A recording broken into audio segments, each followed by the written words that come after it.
लोकपाल अगर clean chit दे रहे हैं और ये कह रहे हैं कि कोई आधार ही नहीं है, जांच का हम शिकायत भी करें जांच भी करें तो कोई आधार ही नहीं है, अनुमान है ये सारे, क्या कांग्रेस पार्टी और स्पेसिफिकली अगर मैं कांग्रेस पार्टी के प्रमुख राहुल गांधी की अगर अभी बात करूं तो जिस तरह से राहुल जी ने बीते 1 से 1.5 साल में इन मुद्दों को अपनी पॉलिटिक्स और सरकार को घेरने वाले विषयों में प्रमुखता से रखा है, अचानक से क्या वो मुद्दा आपके हाथ से चला गया? क्या आपके लिए ये विषय अब खत्म हो जाएगा आज की इस खबर के बाद?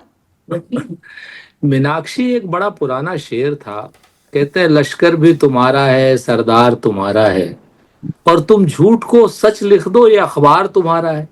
अब इस दौर के फरियादी जाएं तो कहाँ जाएं, सरकार तुम्हारी है, दरबार तुम्हारा है।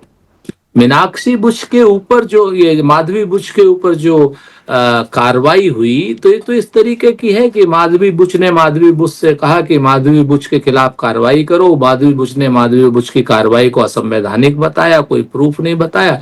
माधवी बुच ने माधवी बुच को बरी कर दिया।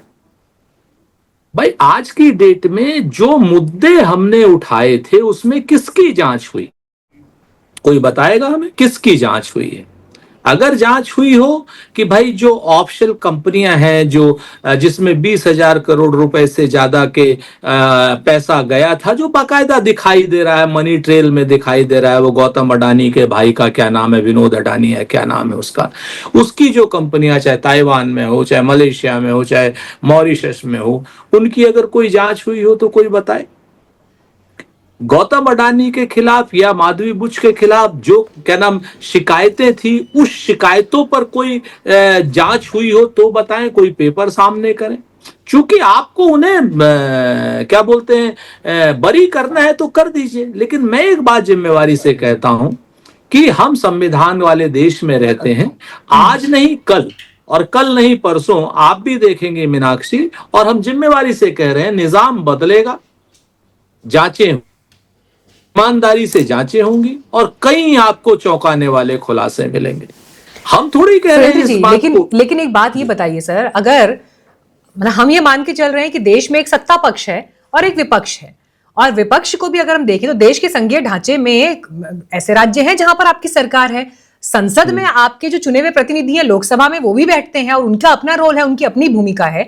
तो ऐसे वक्त में कंप्लीटली ये कह देना कि यहाँ पर माधुरी बुच ही आरोपी हैं, उन्हीं का इन्वेस्टिगेशन हो रहा है, वो खुद ही इन्वेस्टिगेट कर रही हैं और वो खुद अपने ऊपर फैसला दे रही हैं, सर आपको नहीं लगता कि ये थोड़ा सा एग्जैजरेटेड है? इसलिए क्योंकि पॉइंट 1, अगर लोकपाल ये कह रहे हैं कि हमें कोई आधार ही नहीं मिला है जांच का, ये मामला आगे जा ही नहीं सकता है, और ऊपर से जिस हिंडनबर्ग की रिपोर्ट के आधार पर ये सारी बात हो रही थी सर, उसने वो कंपनी भी तो बंद हो गई ना इसी साल की शुरुआत में।